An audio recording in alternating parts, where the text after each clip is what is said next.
The following is a presentation of the Match Talk Podcast Network.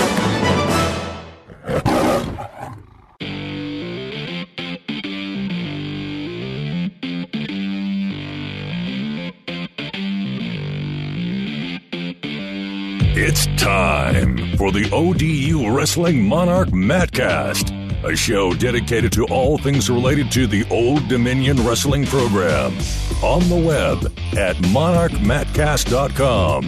Now, here's your host, three-time National Wrestling Writer and Broadcaster of the Year, and 2004 ODU alumnus, Jason Bryant.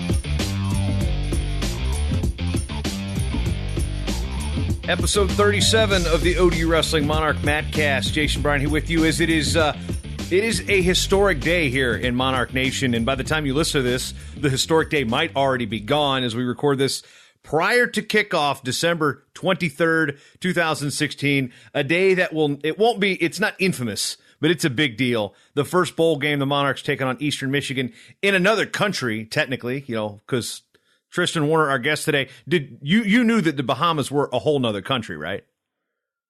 Yeah, I did know that, actually. In my free time, this is what nerds do, but I play a website called Sporkle, where it just has a bunch of internet trivia quizzes, and I always take the countries of the world quiz to see how many countries I can guess. And that's how I learned the Bahamas was actually its own country. Yeah, so you people actually still think it's like, oh, that's a U.S. territory, right? No, it's actually like a whole nother country, almost like Texas. Yeah, yeah. Puerto Rico, I think, would be considered like a territory, but Bahamas, yep, it's whole own nation. Yeah, I took some geography courses at Old Dominion, but I knew all the state capitals in the second grade, and then like most of the world capitals in 10th grade. So I've actually never had to use the state capital thing until my freshman year at ODU, where we had map quizzes in cultural geography, and I'm like looking at this going, finally, I get to use this stuff. Yep, I had the exact same thing, and I did something similar. I had memorized those as a kid too, and then I think by the time I got to college, I had forgotten half of them, so I had to relearn them. Yeah, there's a couple of them you're like, oh, crap. Nobody ever asks you what the capital of Maine is. It's one of with Bobby Augusta. Wilder coaching at Old Dominion, I'm sure people actually, get the Maine question more often than not there. But I don't know. I mean, like Vermont. Does anybody outside of New England need to know the capital of Vermont? I think it's always the New England states that trip you up. Yeah. And there's a few other kind of confusing ones, like I think South Carolina, it's Columbia, but everyone wants to say Charleston, and there's a few other tricky ones, but yeah, the New England ones are always tough. As opposed to West Virginia, which is Charleston, and people always want to say, well, actually, it's Huntington. Yeah. Anyway, Huntington or Morgantown, which pretty much is the capital of West Virginia. Let's be honest. Yeah, that's about right. So Tristan's our guest today. We're talking a little bit about ODU wrestling talk. He's got some news here. This is something that you and I both have shared the experience in working sideline when it comes to a sporting event at Old Dominion. You had the opportunity to be a sideline reporter with American Sports Network for the Southern Miss game, so I didn't even get a chance to see you until the Sunday following when we wrestled Missouri. But what was that experience like? And talk about the opportunity and leading up to it. How did you get the opportunity to say, all right, we're gonna use this guy for football, even though he's a wrestler? So I'm a grad assistant in the sports information department, so I get the chance to work with not only wrestling, but a bunch of other sports at ODU.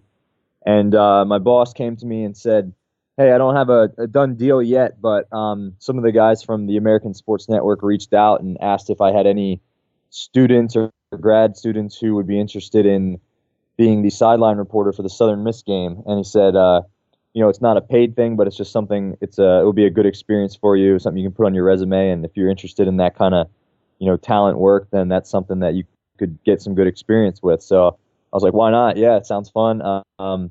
So I took the opportunity. I took a couple of weeks preparing for it. It was actually a lot of preparing. That's something that maybe when you just watch the games, you don't really notice, because you're just, it's just kind of an extra thing there on the game, but you're not really paying attention to how much preparation actually goes into it. But took a lot of time making some study sheets and memorizing a lot of facts and stuff, because pretty much throughout the whole game I had to be ready in case they were going to throw it down to me, and I just had to be ready to run with it. So had a lot of information stored in my brain about the ODU football program, about Southern Miss's football team, all kinds of storylines that were popping up throughout the year for both teams. And it was a really good experience. Anyone who saw it would probably agree with me that it wasn't the cleanest delivery from my end, but I think I got a little better as it went on. By the end of the broadcast, I think I was doing a much better job than when I first started out. I talked to you actually, Jason, at the Missouri match about it, and you shared a similar experience. But it's like you can go in and prepared as can be. I was confident, I was ready to go, and then as soon as that red light went on and they said you're up, I got a little tongue-tied, froze a little bit. So it was a good experience though, and it was honestly the first time since my wrestling career ended that I actually started to feel that like the butterflies a little bit, like almost like I was competing again. It was something that I had to be ready for, and it was like a live, almost like a performance, a live thing to go to. So I really enjoyed it. But yeah, hopefully if I ever get that opportunity, I'll do better next time.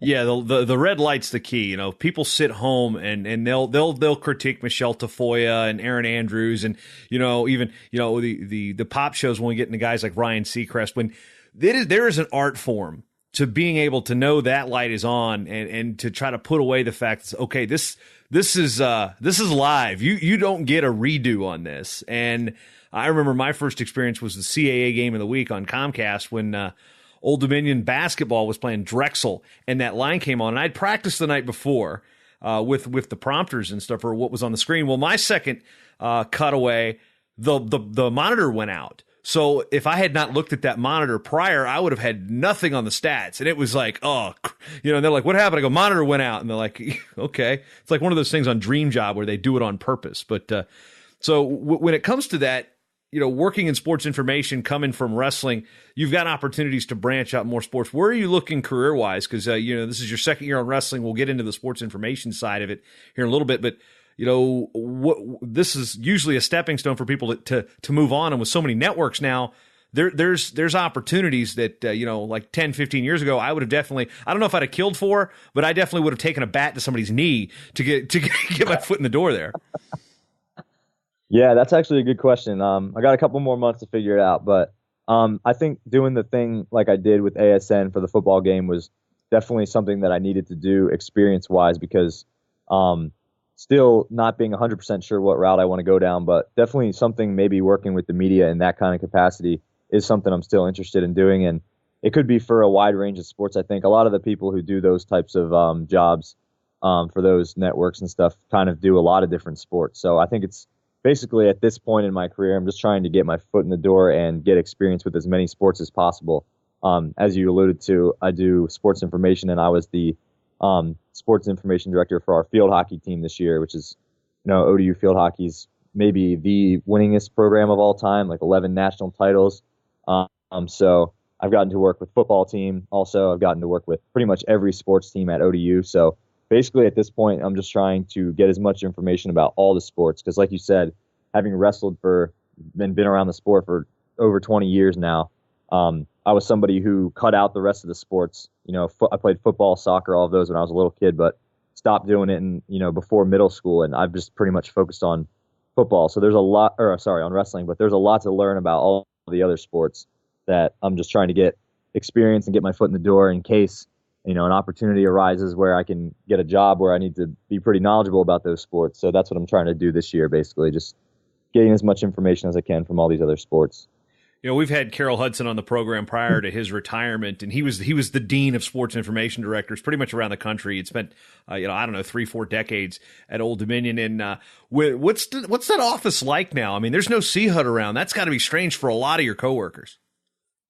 Yeah, I think it is. We have a pretty young group. I think we have, I don't know that they keep tabs or stats on this kind of thing, but I remember somebody in our office saying that we have one of the youngest sports information director staffs, like at least around that we know of, maybe in the country. I don't know, but I think we maybe only have one person above the age of 30 in there. It's like a lot of younger people, but yeah, we definitely miss CHUD in there. He definitely drops in a lot. We see him at all the football and all the basketball games, so we still get to see him a lot, which is awesome.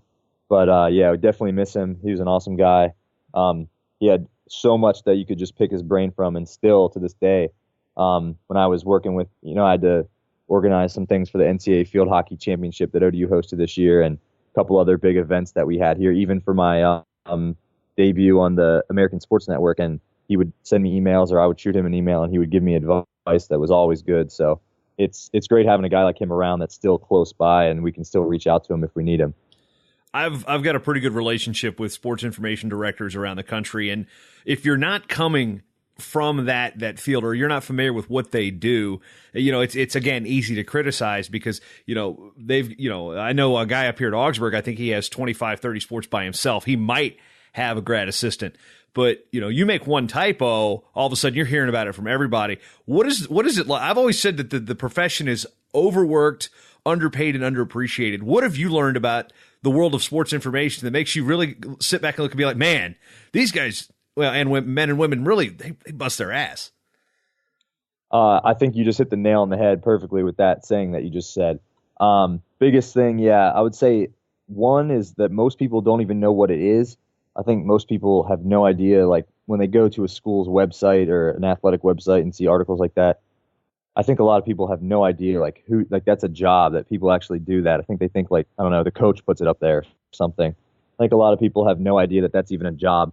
And like you said, overworked, underpaid, underappreciated, because I kind of like it in a sense that it's like that, because it actually reminds me of wrestling. It's kind of a smooth transition because wrestling is another sport that's not very glorified. It's kind of the blue collar, hardworking, under the radar type sport where you pretty much have to earn everything you get, and then you're not often you don't get the same appreciation or the same hype that maybe a football player or a basketball player does. And it's kind of similar to that. I think we log a lot of man hours in there, doing the tedious tasks that not everybody wants to do, sitting there on a computer typing little stats in and writing article after article after article and posting this graphic and working this game till 1 a.m. But it's not something that we're always getting the glory for, not always getting the big thank yous and the shout outs. But I guess that's just, it comes with the territory. So I kind of like it. Like I said, it's kind of like, it reminds me of wrestling. It was a smooth transition for me to go from competing in a sport that was like that in that nature, and then now into a career field that's similar. Yeah, I want to know who comes up with the trivia questions that are on the big board at the Constant Center for home duels, because I got one sent to me the other day. It was NC State Wrestling's director of operations, Melissa Simmons, goes, "Hey, do you know the answer to this?" And it was obviously a joke because the question was, what former ODU All-American has his son wrestling at NC State, and those that know, it's Nick Hall. His son Nicky wrestles at NC State, and I'm like, of course I know who this is. This kid was running around my front yard when I was in college because Nick Hall was an assistant coach during my era here. So I'm just wondering who comes up with those trivia questions, because nobody's reached out to me for this stuff. That is yours truly comes up with those questions. It's usually I shouldn't even admit this live on the air, but it's usually let's say the duel is Tuesday night. It's usually a Tuesday morning. Hey, we need 3 Twitter trivia questions. So I usually go straight to the ODU Wrestling record book and just try to whip something up. And I admit I'm fairly biased. Half of my Twitter trivia questions, the answers have been my roommates. So I've had Jake Henderson, I've had Matt Tordeau, I've had Austin Coburn. All 3 of them be answers already this year. So I could definitely use your help, JD, on those. Yeah, I was looking at one, and one of the choices was Dennis Whitby, and I'm like, if Whitby has a child, somebody might want to let him know, because of course I don't know if Dennis is listening, but he's still in the area. He's helping Ben Summerlin, another alum coach out at Hickory. So seeing I was like, hey, my era guys on the question. So it's not just Warner's roommates, but moving forward, we'll talk about wrestling here in a bit. This has been an exciting season for Old Dominion sports in general. As you said, the school hosted the NCAA Division I Field Hockey National Championships. I actually had the opportunity to announce them in 2000. So like way long ago. I was interested in doing it this year. Things didn't quite work out. But you've got that. You've got the bowl game. You've got your second year covering wrestling.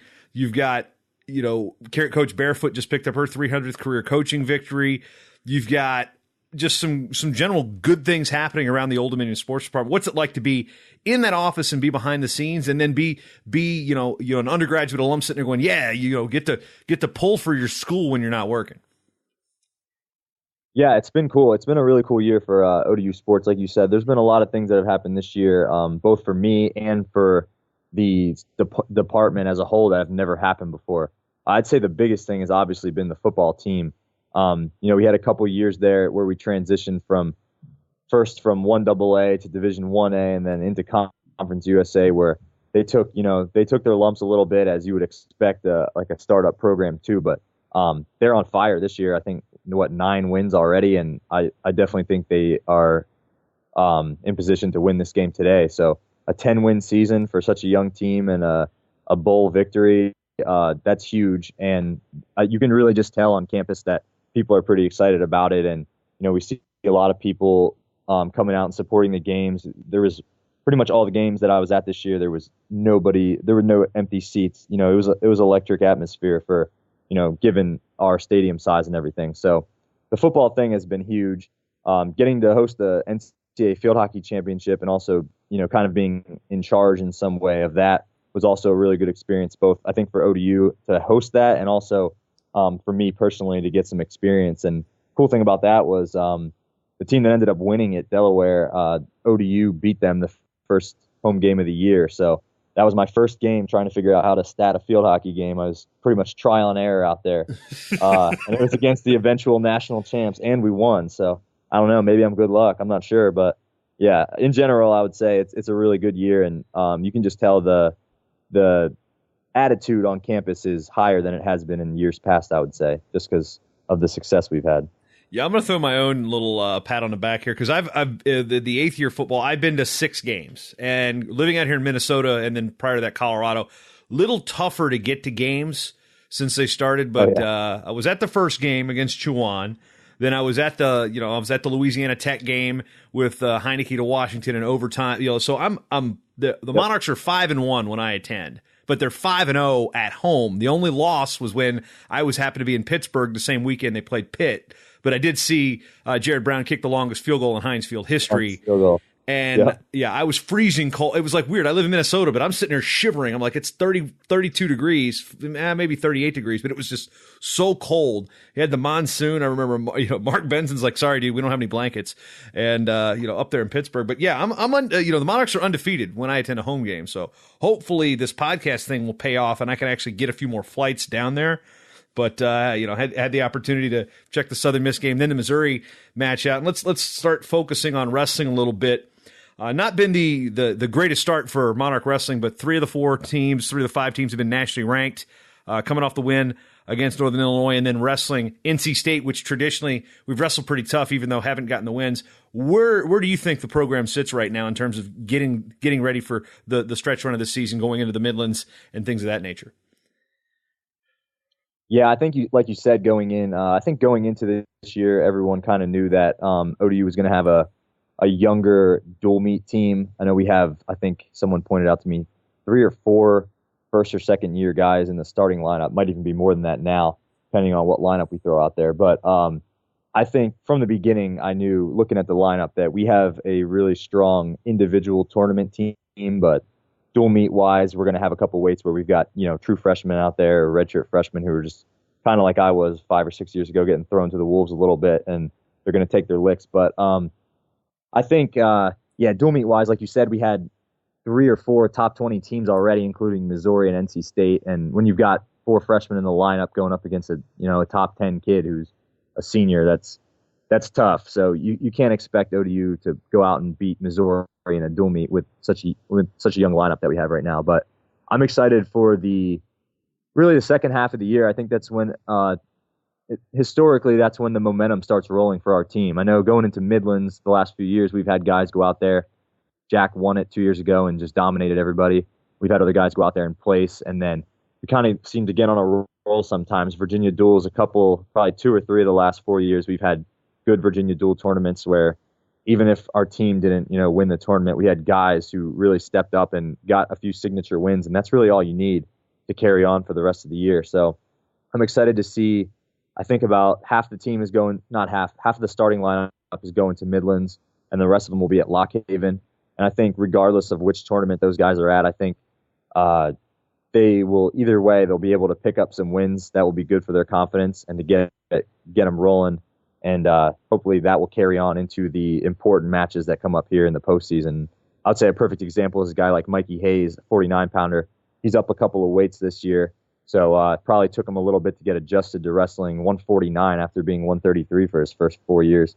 and he just went out against NC State. And granted, he didn't wrestle their top 20 starter, but Bo Donahue is a kid who's been a starter for NC State for a while. He's I think 3-time Virginia State champ, so he's a tough kid. And Mikey looked really good, hit 3 double legs in a row. I've never seen him do that before, and I think that's a big win that will get him some confidence, and hopefully he can carry that forward, and hopefully that just lifts everybody else on the team up too.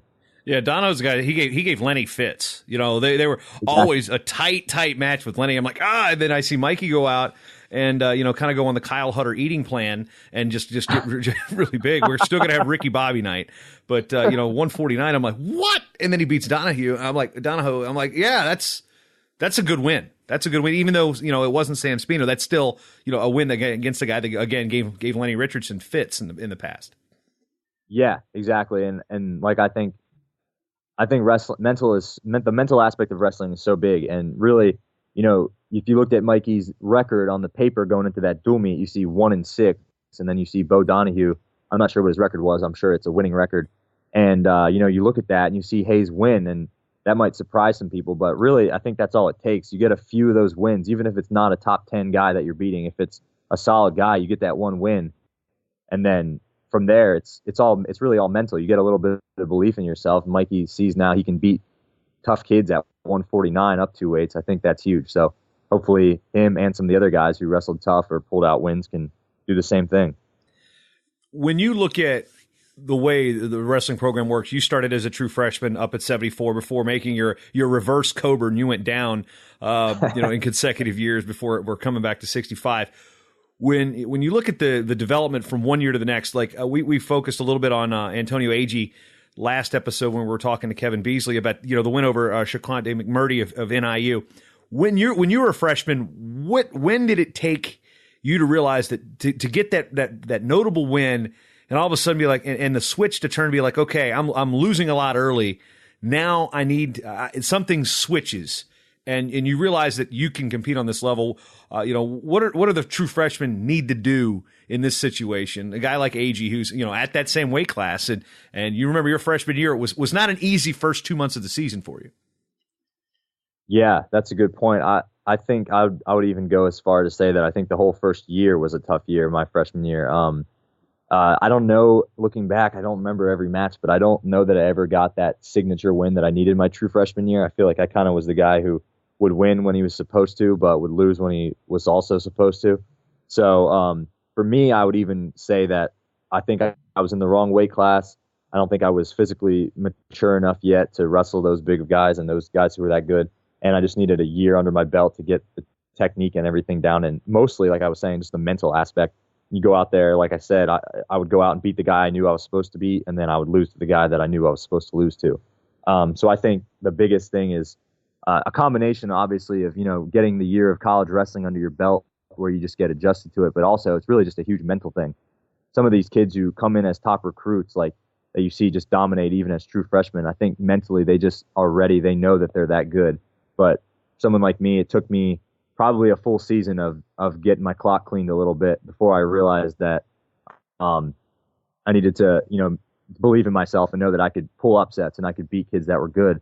I would say I probably didn't get a big signature win until the start of my sophomore year. I started beating a couple of ranked guys, and then from there it was 1 or 2 wins in maybe January, and then from there I think I went on like an 11 match win streak and ended up qualifying for the tournament. I don't even know if I was really good enough at that point that I should have been at the NCAA tournament, but I think after you get a few of those wins under your belt and you start to believe in yourself and you know that you can upset kids, I think that's what does it for you. So I would say it's just the mental aspect.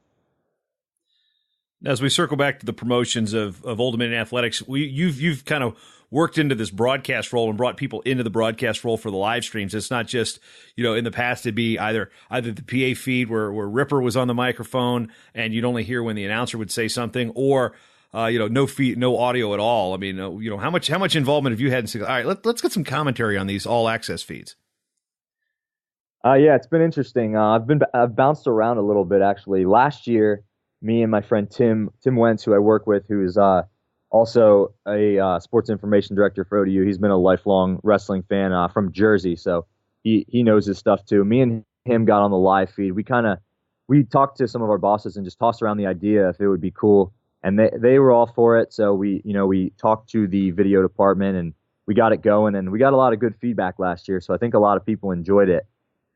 This year, I think Doug had a conflict with being on the road with basketball all the time and also with football.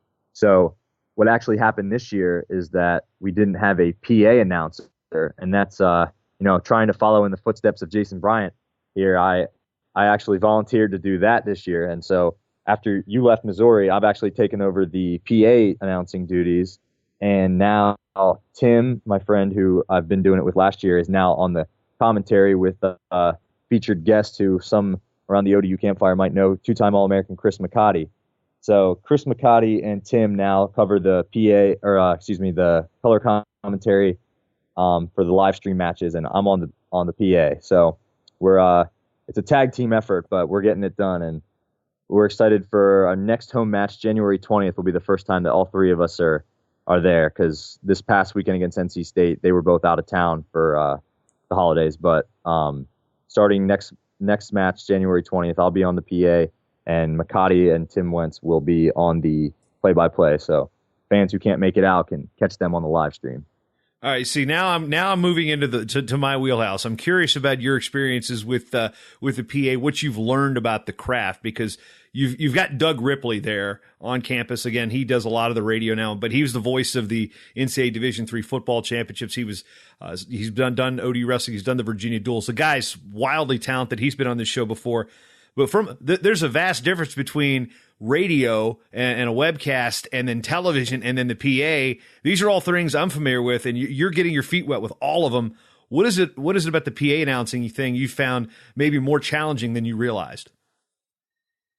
Yeah, it was like I was saying in the beginning, I'm really just trying to get as much experience doing everything I can. And honestly, from the time I was a little kid, this is probably going to be funny to some people, but I would go to the NCAA tournament or the PA state tournament, and as excited as I was to watch the wrestling, I think I was equally excited to hear the announcers, just because I don't know why, but I just loved it. I loved how they brought so much energy into the match. So being a PA announcer is something that I've always been interested in doing. Since the time I was a little kid, I would walk around the house announcing people's names. Like, it sounds stupid, but No. Let me tell you this. It does not sound stupid, because I'll be driving in my car by myself doing the same thing to this day. Yeah. So, okay, we're on the same page on that one then. Super nerdy, by the way. Oh yeah, everyone who knows me already knows that that's a given. So, that one's that's the secret's out there.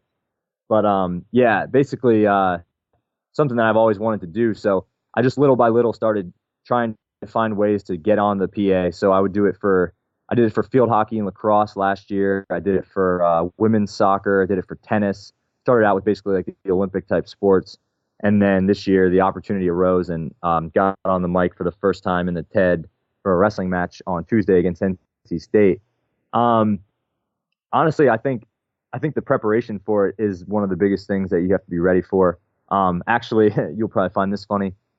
Tuesday morning before I was going to announce, I was kind of thinking about it. I was like going through it in my head, like how I would announce, and I was trying to think. I was like, every time I've been in the TED for a wrestling match, I've either been wrestling or I've been on the commentary. So I haven't really paid attention to what the announcer says and how he says it, and if he throws little tidbits in throughout the match. So I actually went back on my Huddle account that I have, which is our video software where we can go back and watch our matches for scouting, for scouting purposes and for film review.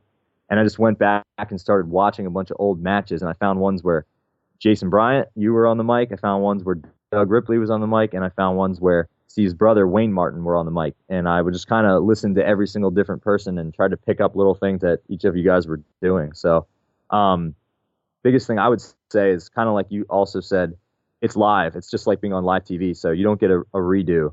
So you have to be ready. You have to make sure you're talking loud enough, you're inflecting, and you're not stuttering over your words. And for the most part, I've done a pretty good job of it. I think every now and then there's a slip up, but that's the biggest thing. Yeah, see, in my day, initially, when I was announcing at the field house, you made a mistake. Only 25 people heard it. Now, like a couple hundred are hearing it, and upwards of 1,000 in some duels. So you've got probably, I don't know, 110, 15, 20. I don't know. I'm not a math guy. So you got, exponentially more people hearing you in the stadium than I did. So I guess I get the best of the practice world. Because I remember the Delaware State coach I run into before they cut the program. We're up at the Beast of the East, and he's talking to another coach. But you ever heard this guy announce, man? He's getting us all amped up. Music's playing, blah, blah, blah. And then it's like, dude, it's Delaware State Old Dominion in front of 20 people. So just remember, you're in a much better situation than I was coming through in terms of at least the product. But moving forward, we're going to circle back to the bowl game because as the time we're finishing this up, about 90 minutes to kick off, because once we get done recording this show, I'm going to go turn on Ted, Andy, and Andy was actually one of my broadcast partners at WODU back in the day. So back when it actually was over the air, it was basically the range of WODU and back in the day was from about the top of BAL to maybe the library, if I recall correctly, which is about 50 yards. But Andy was part of the broadcast crew, and knowing Ripper and then Ted for so many years, it's like when I turn on an ODU football game and listen on 94.1, it's like these are the voices of like my Ted from when I was growing up watching Channel 3 to Andy when I'm in college to Ripper following. It's like, man, I got all generations covered when I listen to ODU football, and then now it's like, okay, at least Warner's taking care of things at the Ted. Yeah, it's a nice procession there. So we'll see who's next, or we'll see if I can even come close to filling those guys' footsteps, yours included. I got a feeling though you're never going to see any stripping Mongolians at the TED though. That's one thing you got to be ready for something like that. I don't know how I could even possibly prepare for something like that. You can't. Trust me, you can't. That was one of the most common questions I had was, what did you say during that whole thing? I'm like, nothing. What do you mean? Caution in one, point, Navruzov, winner by crutch. It's like, because the booze, oh man. Anyway, that's another show, another time, because, that Mongolian thing at the Olympics was just wild. At least you'll always be able to say you were there to witness that front and center. Yeah, I think the Helen Maroulis thing and the Kyle Snyder thing is a little bit more important, but I think the Mongolian thing was a little more memorable in some other respects. Exactly. I mean, I don't think, it's so popular. There's now an emoji with those guys. There's memes floating all over the internet. So. Yeah. Oh, in pop culture, that might have it. Yeah. Tony Rotundo. So Sporkle, I got to have to write. I used to be on that. Now I got to go. I used to, and then I didn't realize it was still a thing. I just do use Stack the Countries on my my kid's iPad. But anyway, it's a great pastime. You can do a trivia quiz of any category you could possibly think of. So all right, let's see. Let's we got quick rapid fire trivia, and I'm going to give myself away here. I was good at the state capitals, Division I college mascots, which I think cut off around 2000 because they've added so many of these schools. I've got that one down. All right, yep. Okay, and I know college towns. I've got all those college towns. How deep do you go though? Like I know all the mascots of schools with wrestling programs. So I can, NAIA schools and stuff. I mean, I can't tell you every NAIA mascot by any means because how many people are going to know what Pittsburgh State is? It's the Gorillas, and it's Pittsburgh, Kansas, in the Division II, but they don't have wrestling. So, like, that was like my litmus test. If I was out at the pub or something, and I needed a ride, somebody would ask me a question. If I got it wrong, I was definitely getting a ride. So, all right. So, favorite Division I mascot, what is it? Besides the Monarchs. It's tough. Favorite Division I mascot. I like the I don't really know what it is, but I like the UAB Blazer because it's got a dragon. I think that's pretty cool. Yeah, it's definitely better than that. I don't know what that school up the road in Williamsburg has, this Griffin type thing. I don't. Is that even still a thing at William and Mary? I don't know. I don't know. But they got. Yeah, and then they went with Ebert for a while, which was Tribe spelled backwards. That was redonkulous. And we're not even talking about that school in Harrisonburg. But anyway, yeah, it's like everybody always says like banana slugs. I'm like, dude, they're not Division I. UC Santa Cruz does not count in this conversation. So the banana slugs. Yeah, they're notorious for that. Yeah, the next thing you also got to get is your Olympic codes, your IOC codes for countries. That's the one, and the flags. That's the one that's really brutal. My favorite of those? No, just that's the ones you've got to start memorizing now. Oh yeah, that would take me forever because those names are tough. Those aren't your common everyday English names. No, I meant the country codes. Like, what's let's see. Let me find one. It's a BHN. What do you think? Or no, let's see. BIH is one, and BHN. Let me just double check this. Ranking? Well, you got that one because all right, BIH. That's the one that my wife goes. Where is? Well, I'm not going to say the city. Herzegovina. Yeah, you're good Googling right now, aren't you? No, I got this off. I'm telling you, Sporkle countries, you'll get them. Oh, okay. So you're okay. So you don't even need to learn them. You've got them. I think I've got them. Yeah, I don't know about the codes, but I think. Well, that's the same thing. That's the same thing. Okay. Yeah. Yeah. The IOC code's the 3-letter Olympic key. So yeah, the flags are a little different because you get into like St. Lucia and the Grenada, all the Caribbean island countries, and Caribbean islands, and the Micronesia. You're just like, okay, I got what Palau. I got they have wrestling. Marshall Islands has wrestling, MHL, and then what was the other one? It's like wherever Survivor was filmed, Vanuatu or whatever. That's another one. But anyway. We're going down a rabbit hole of countries here. I think that's the time to wrap up the show. Tristan Warner, final thoughts about what fans could expect from Old Dominion Wrestling. We got the Midlands coming up, which again, not in Hoffman Estates this year. I corrected that. They are still at Northwestern. Construction doesn't begin until after this year's Midlands. And then the Virginia Duels, which is I'll be home for that. But Old Dominion Wrestling, which can fans look forward to as we head towards St. Louis in 2017? I would say keep your eye on the team as a whole. We have a lot of young guys that are developing throughout the year. A lot of them are getting a little better each match.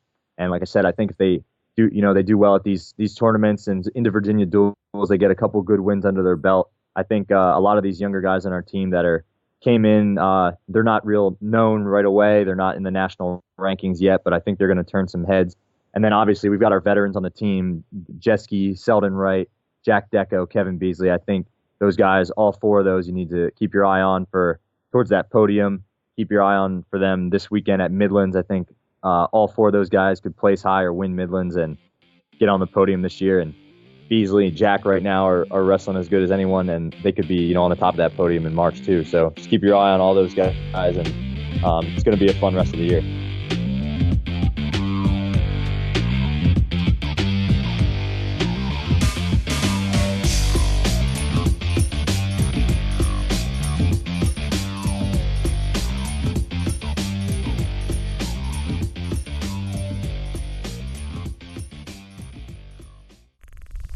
Show is part of the Matt Talk Podcast Network. For more wrestling podcasts, head over to MattTalkOnline.com.